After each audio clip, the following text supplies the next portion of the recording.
네이버에서 AP투자연구소를 검색하시고 홈페이지로 들어오세요. 김영재 소장이 매일매일 실시간으로 추천 종목과 시황 분석을 진행하며 장 마감 후 결산 내역도 투명하게 공개하고 있습니다. 주식이 어렵고 종목 찾기가 힘든 분들을 위해 무료로 진행하고 있습니다. 안녕하세요. 오늘 펜오션을 함께 살펴볼 AP투자연구소의 이세훈 전략팀장입니다. 코드번호 028670번이고요. 현재 시각은 6월 15일 2시 12분을 지나가고 있는 시점이 되겠습니다.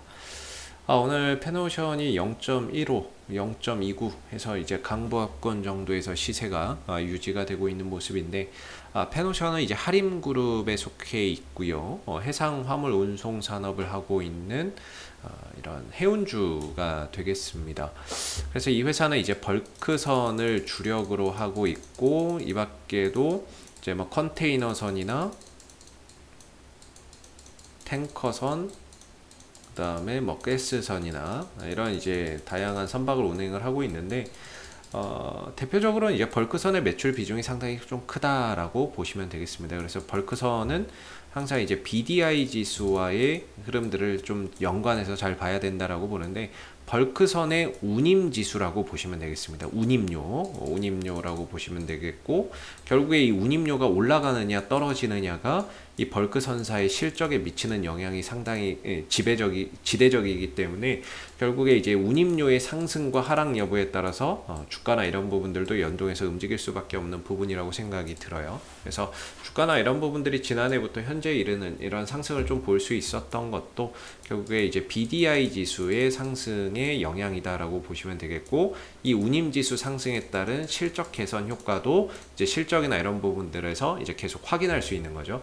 그래서 2분기 실적이나 이런 부분들이 상당히 BDI 지수 상승으로 인해서 어느 정도 상당히 좀 좋은 실적을 기록할 것이라고 생각이 들고, 그런 부분들에 대한 기대치나 이런 것들도 어느 정도 주가 상승에 그동안에 좀 선반영이 되어 있을 거라고 저는 좀 생각을 하고 있는 부분입니다. 그래서 이번에 2분기 실적은 상당히 좀 좋을 거라고 보고 있고, 주가는 그런 부분에 대한 기대치가 어느 정도 좀 반영이 되어 있는 상황이다, 이렇게 볼 수 있겠고, 최근에 이제 하림그룹에서 이스타항공을 인수한다라는 그런 이야기가 있었는데, 결국에는 이제 입찰 참가를 하지 않았죠.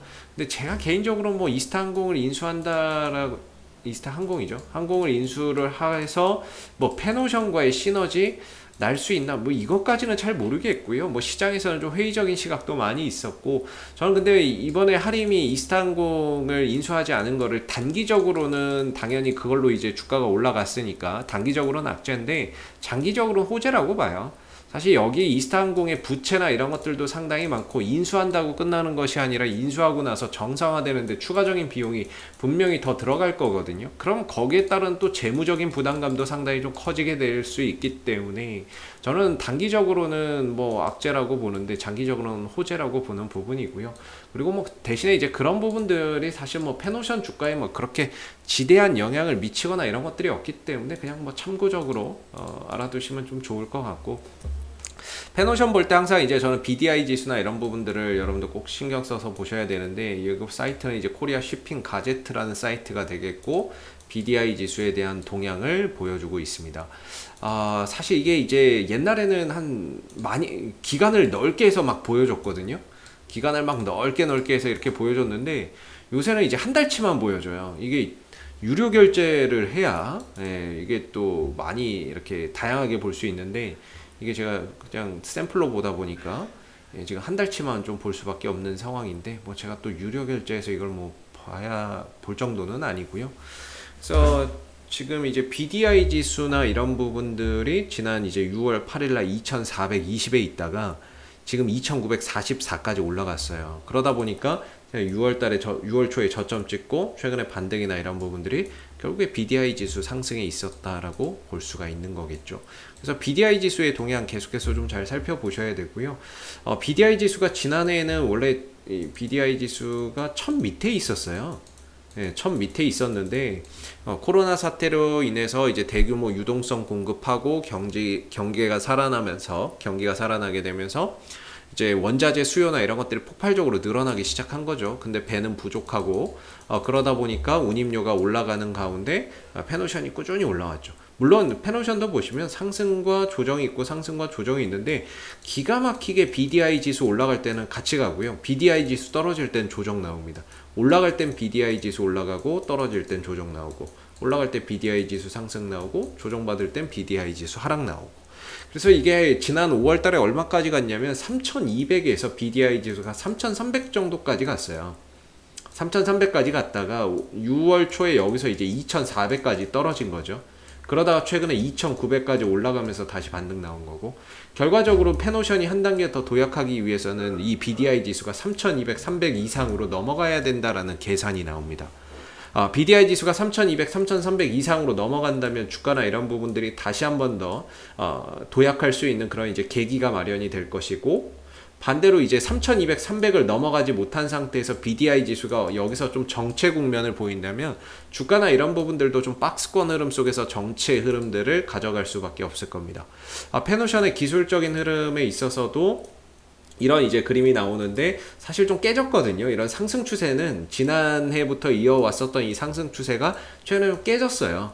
반등은 좀 보여줬지만 일단은 좀 상승 추세가 훼손된 상태에서 추세의 전환이 지금 좀 이루어지고 있는 부분들이 되겠고, 추세의 전환이 뭐 당분간 뭐 BDI 지수가 막 꼬꾸라진다거나 저 밑으로 처박지 않는 이상은 어느 정도 이 구간에서의 좀 박스권이 예상이 된다라고 생각이 듭니다. 위로는 한 7,450원 정도가 되겠고, 아래로 저는 한 6,000원 정도까지 보고 있었는데 뭐 중간에 BDI 지수가 돌아가니까 6,300원에서 되돌림 반등을 줬는데요.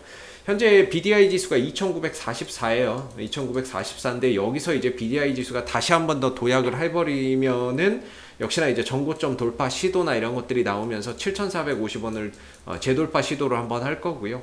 반대로 이제 BDI 지수가 더 이상 상승하지 못하고 꺾인다거나 그랬을 때는 다시 한 번 더 이전 저점의 지지 테스트를 하러 내려올 수 있습니다. 그래서 지금 BDI 지수가 3,200에서 3,300을 찍었던 이 5월달 흐름이 되겠고, 지금 2,400까지 내려왔다가 2,900까지 올라간 상황이 되거든요. 그래서 여기서 이제 BDI 지수가 더 오른다, 밀린다, 이건 모릅니다.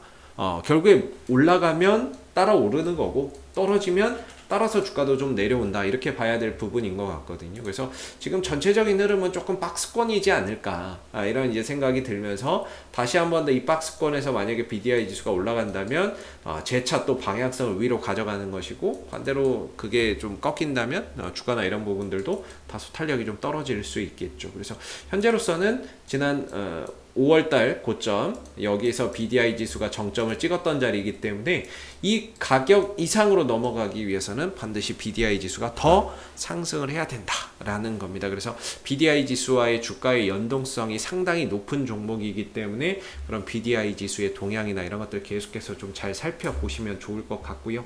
내려오게 된다면 지금 기술적으로는 이제 상승 추세는 좀 깨졌고, 그렇게 상승 추세는 좀 훼손이 됐고, 전반적으로 좀 탄력이 떨어지는 가운데 지금 외바닥 반등이거든요. 그래서 한 번 정도 눌렀다가 하면서 쌍바닥 자리나 이런 것들이 나올 수 있다, 이렇게 생각이 들고, 그리고 일반적으로 이렇게 박스권으로 갈 때는 중간에서는 매수를 안 받는 게 일반적입니다.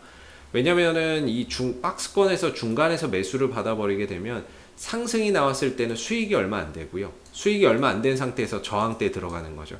반대로 떨어지게 되면 손실이 나오는데 지지 라인이 있으니까 손절을 못하는 상황이 오기 때문에 대응하기가 상당히 좀 어렵다라고 보거든요. 그래서 보통 박스권 중간에서는 매수를 받지 않는 게 일반적이다, 이렇게 보시면 되겠고, 박스권 하단에서 반등을 노리고 매수 시점을 잡거나 상단에서는 비중을 좀 줄이거나 매도를 하는 그런 관점에서 대응을 해야 되는 부분이라서 현재로서는 보유자분들의 영역이 되겠고, 여기서 BDI 지수가 다시 한 번 더 3,000 이상으로 또 치고 가는지 계속해서 좀 체크해 보시고, 반대로 좀 꺾인다 그러면 주가가 좀 내려올 수 있기 때문에 그런 부분에 따라서 대응도 어느 정도는 좀 필요하지 않을까라는 생각을 한번 해볼 수 있을 것 같습니다. 혹시 이 밖에 또 궁금하신 종목 있으시면은요, 네이버에서 AP투자연구소 검색하신 다음에 홈페이지에 오시게 되면 이슈 종목 분석 코너를 통해서 다양한 종목들 분석되어 있으니까 여러분들 궁금증 해결해 가시면 좋겠고요. 가운데 무료 추천 종목이 있는데요, 매일 아침 9시에 무료 추천 종목 3종목씩 나옵니다.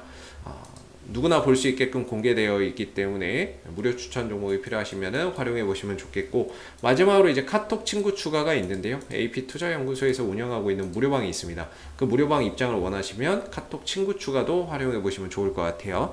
자, 앞으로도 페노션은 이슈가 생길 때마다 계속해서 리뷰 영상 남겨드리고 있으니까는요, 구독과 좋아요 한번 눌러주시고 오늘 영상 여기서 마무리하도록 하겠습니다. 감사합니다.